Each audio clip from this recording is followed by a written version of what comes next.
Os peritos criminais federais com especialização em informática são aqueles que têm habilidade para interferir. E o fizeram. Participaram do teste público de segurança do sistema eletrônico de votação. Teste esse que foi composto, talvez, pelos maiores nomes da computação no Brasil. E o resultado foi que esses profissionais conseguiram, sim, encontrar diversos vícios, diversas falhas no sistema eletrônico de votação. O Congresso Nacional aprova a lei do voto impresso. Depois de muitos anos aprovado, o Supremo Tribunal Federal veta, vai lá e anula essa lei. Ao mesmo tempo, a gente vê algumas fraudes aí em pesquisas eleitorais e o TSE agora resolveu proibir as enquetes sobre eleições nas redes sociais. A coisa tá ficando feia e a gente vai precisar conversar sobre isso.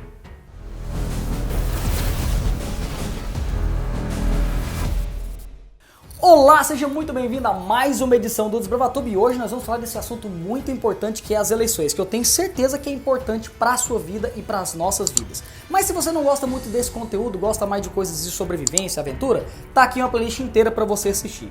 Se você gosta do nosso conteúdo e ainda não se inscreveu, se inscreva aqui embaixo e se quer nos apoiar, o primeiro link da descrição é o Apoia-se. Doando apenas R$1 por mês ou quanto você quiser, você participa de um grupo do WhatsApp onde a gente conversa, discute assuntos e você vê os vídeos primeiros. Então vamos deixar de enrolar, parar de blá blá blá aqui e vamos conversar sobre as eleições 2018.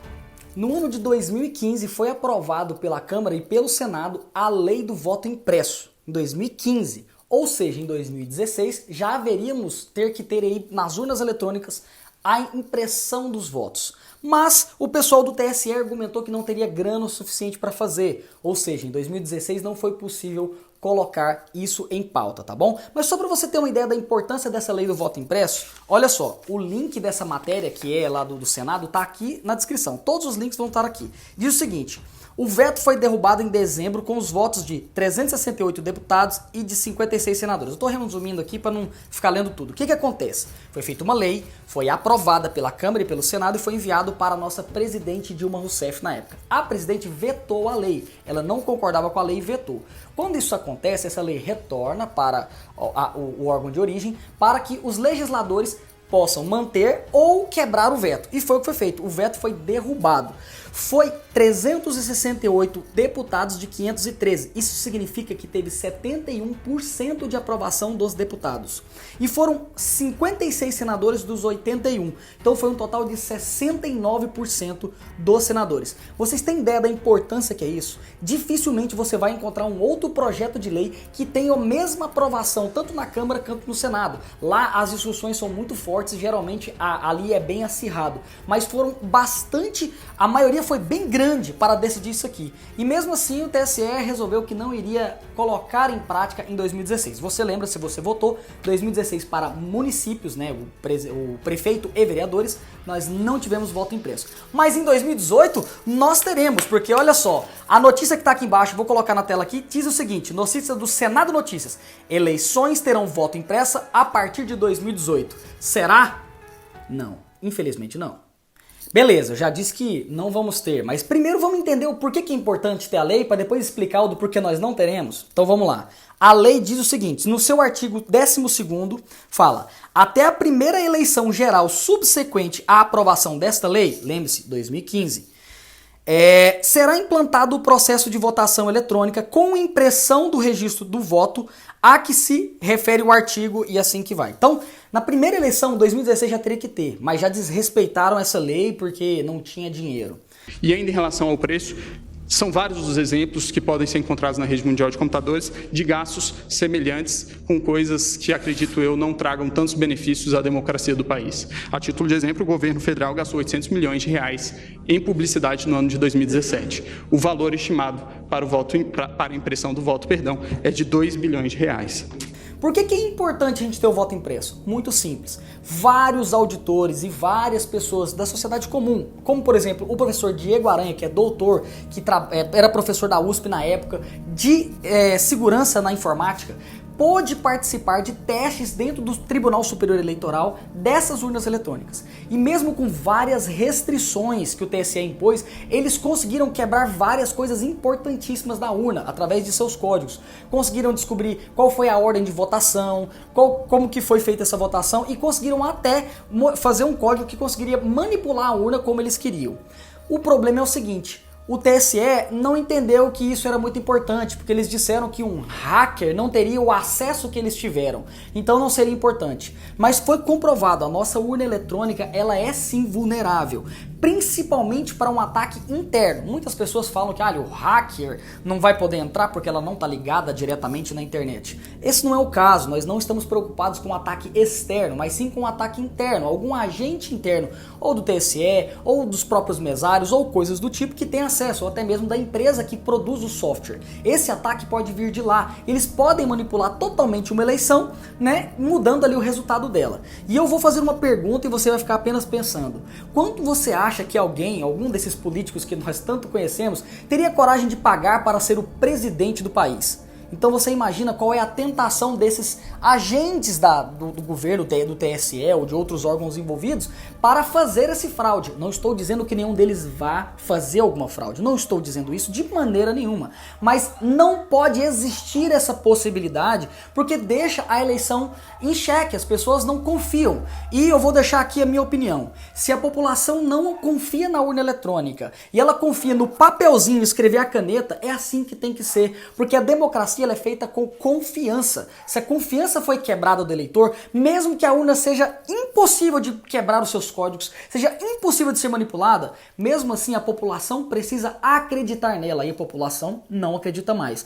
Vide pela representação, que é o Senado e a Câmara dos Deputados, não acreditam, nem os próprios políticos que nós elegemos estão acreditando. Por que nós deveríamos acreditar? E o voto impresso, eu já vou deixar bem claro aqui para você que acha que pode quebrar o sigilo do voto, porque a pessoa vai levar um papelzinho para casa. Balela, tá bom? Não era assim que iria funcionar. Você iria votar na urna eletrônica, ao lado da sua urna eletrônica teria uma impressora que você não teria acesso, teria um acrílico que você não poderia pôr a mão no papel, sairia um papel embaixo desse acrílico, você iria olhar, conferir na tela todo mundo que você votou, conferir no seu voto impresso todo mundo que você votou e confirmaria, a urna cortaria o seu voto e jogaria diretamente sem nenhum contato humano para dentro da urna e você não teria contato nenhum. Então não teria nenhum problema dessa história de fraude, de roubar papel, de alguém levar para casa, isso é besteira, tá bom? Então essa seria a importância do voto impresso e eles não colocaram em prática. Vamos falar mais sobre isso. Tá bom, então se é tão importante, por que o TSE não quer colocar em prática? Bom, ali as desculpas são muitas. Falta grana, e lembre-se, 2015, tiveram 2015, 2016, 2017, 2004 anos para colocar em prática e não teve grana. Mas tiveram bilhões, se eu não me engano, para o fundo partidário. Mas vamos deixar para lá.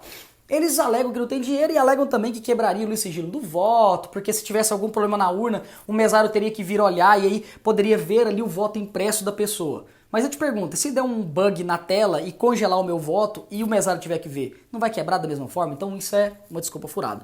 Assista agora só um trechinho bem rápido, se você quiser ver na íntegra, vou colocar o link na descrição.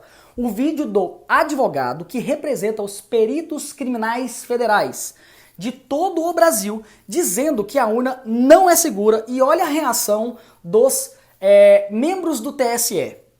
A título de exemplo, conseguiram esses profissionais fazerem ataques ao sistema de inicialização da urna. Conseguiram gerar um boletim de urna falso. Conseguiram também obter a chave criptográfica da urna. Conseguiram ainda, e o que é mais grave, recuperar a ordem do RDV, que é o Registro Digital do Voto, e é o que garante o sigilo do voto. E, portanto, conseguiram identificar qual era o primeiro, o segundo, o terceiro voto de cada um dos eleitores. Senhor presidente, o senhor me permite? Eminente advogado, eu queria perguntar a Vossa Excelência se esse é um teste oficial, foi divulgado, sim, quando foi feito, como foi feito, sob os auspícios do TSE. O TSE já porque fez. Queria dizer a Vossa Excelência que quando fui presidente do TSE, isso não significa absolutamente nenhuma antecipação de voto, opinião, nós fizemos uma auditoria pública por meio de edital, com personalidades que testaram a rigidez das urnas e que foram recrutadas ou se habilitaram melhor dizendo, a esse teste, pessoas oriundas da academia, das Forças Armadas, particulares, e naquela ocasião, depois de uma semana de testes intensivos, nenhuma falha nas urnas foi... Vocês puderam ver, as pessoas que são especialistas estão dizendo que não, a urna não é invulnerável, ela é vulnerável. E mesmo assim o Tribunal Superior Eleitoral resolveu que não teremos voto impresso. Então esse é um problema grande e que infelizmente a gente não tem como resolver muita coisa. Mas a coisa piora, no Brasil, sempre piora. Eu não sei se você sabe, mas como eu vou colocar agora na tela, enquetes e sondagens estão proibidas nas eleições 2018. É isso mesmo, as pesquisas de opinião pública que não obedeçam às disposições legais e às determinações previstas estão proibidas. É isso mesmo, o TSE proibiu que você faça pesquisa no seu Facebook, no seu Twitter, no YouTube, onde você puder fazer nas redes sociais. Você está proibido, porque você pode estar fraudando aí. Mas eu vou te fazer uma pergunta. Você confia 100% nas pesquisas eleitorais, seja ela Datafolha, seja ela Ibope? Bom, eu particularmente não confio. Confio mais nas enquetes da internet. Mas vamos lá, olha só. Além de ser proibido, eles colocam uma multa para quem desobedecer. Em caso de descumprimento, algum desses critérios, falando aqui para trás, né? A resolução do TSE impõe pagamento de multa no valor de R$ 53.205 a R$ 106.410 para quem divulgar ali qualquer desse tipo de enquete. Até o Danilo Gentili fez uma pesquisa lá no seu Twitter e ele foi notificado pelo TSE que ele não poderia fazer. Olha só onde a gente chega. Mas e aí? Vou colocar aqui no link algumas descrições e aqui na tela algumas manchetes que diz o seguinte. Primeiro turno de 2014, a Datafolha errou mais da metade das previsões para cargos executivos. Olha só, 2014. Na revista Veja, o Ibope cometeu erros monumentais e até agora não se explicou. Será que o eleitor é culpado de suas falhas? Isso foi em 2017. Em 2014, no site O Tempo, nas últimas pesquisas, Ibope errou 2/3 dos resultados no Brasil. E será que eles estão apenas errando? Bom, olha só essa manchete.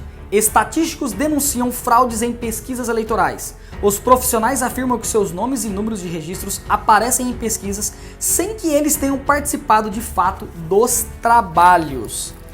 Então assim, temos inúmeros casos em que as pesquisas ou erraram ou foram fraudadas. Eu vou colocar 2 vídeos agora. Um vídeo é esse aqui. Esse jovem que trabalha para um dos candidatos à Prefeitura de João Pessoa foi abordado por um funcionário da empresa Ibope durante uma pesquisa eleitoral. Só que no formulário faltava o nome de um dos candidatos. Em determinado momento ele me perguntou quem eu votaria. E essa resposta que costuma se dizer da espontânea. E aí, de cabeça mesmo, eu respondi o nome do candidato da minha preferência. E depois, que é naquela que eles consideram chamar induzida, eles dão um papel para que a gente marque o X. E nesse momento só existia 6 nomes nessa cédula, faltava exatamente um candidato. Ricardo Miranda foi preso em flagrante com todo o material da pesquisa. Bom, esse cara que estava fazendo uma pesquisa foi preso. Isso aqui era uma eleição municipal, mas ele foi preso porque em seu bloco de pesquisas não tinha um dos candidatos. Aí fica fácil fazer ganhar o outro candidato, né? Porque nas eleições você pergunta em quem daqueles a pessoa vai votar e ele tinha tirado. Agora olha esse outro vídeo que é desse ano. Eu estou aqui com o rapaz aqui da Datafolha. Sou Fábio Figueiredo, mostra a cara. Não, senhor. Mostra a cara, mostra a cara. Foi anulado agora a pesquisa da Datafolha porque foi negada a informação de eu ler as perguntas. Eu não pude ler as perguntas no momento que era com critério da Folha. Aí o Datafolha aqui não deixou eu ler as perguntas. Aí como é que eu posso dar credibilidade a uma pesquisa onde eu não posso ler? Eu não posso ler as perguntas. Como é que pode isso? Eu estou todo o tempo aqui respondendo, mas eu não posso ler. O que aconteceu?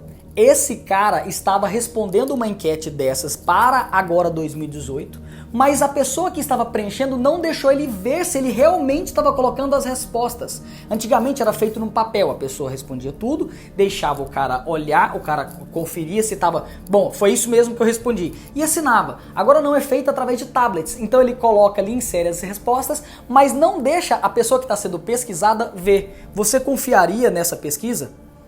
Eu também não. Eu sei que você também queria que agora que eu estivesse finalizando o vídeo dissesse que é tudo piada, mas não é, é verdade. Existe como resolver isso? Não tudo, mas dá para dar uma ajudada. Qual é a dica? Nós temos um processo que eu fiquei sabendo que vai ser tipo uma auditoria dos próprios cidadãos. Você tem direito a ver o boletim de urna, tá bom? Eles vão imprimir no final da eleição o boletim de urna com os votos de todos os candidatos e vão pregar na frente da sessão eleitoral. Você tem direito de olhar e fotografar isso. E tem, parece que o pessoal, até o Diego Aranha, que é o professor que denunciou as fraudes lá atrás, está fazendo um processo de averiguação. Então o que você vai fazer? Tem um link aqui embaixo, dá uma olhadinha, vê o que você tem que fazer que você pode colaborar, fotografando esse resultado de urna pra gente saber se não tem uma fraude ali na hora da transmissão. Lógico que a urna já pode ter sido fraudada antes de ter sido colocada lá e isso não vai solucionar nada. Mas talvez se a fraude for na transmissão, na hora de transmitir os dados, a gente já dá uma resolvida nisso aí. Mas se você chegou até aqui, você vai colocar nos comentários hashtag eleições 2018. Eu quero saber se você chegou até o final. Curte o vídeo aqui se você gostou, compartilha com seus amigos, manda no WhatsApp, manda no Facebook, manda nas suas redes sociais, porque as pessoas precisam saber dessas informações. Você poderia não saber de alguma coisa aqui e outras pessoas também não estão sendo enganadas por aí. Então vamos ajudar a compartilhar, se inscreva no canal se você não é inscrito. Eu vou ficando por aqui, mais uma vez, muito obrigado e até a próxima.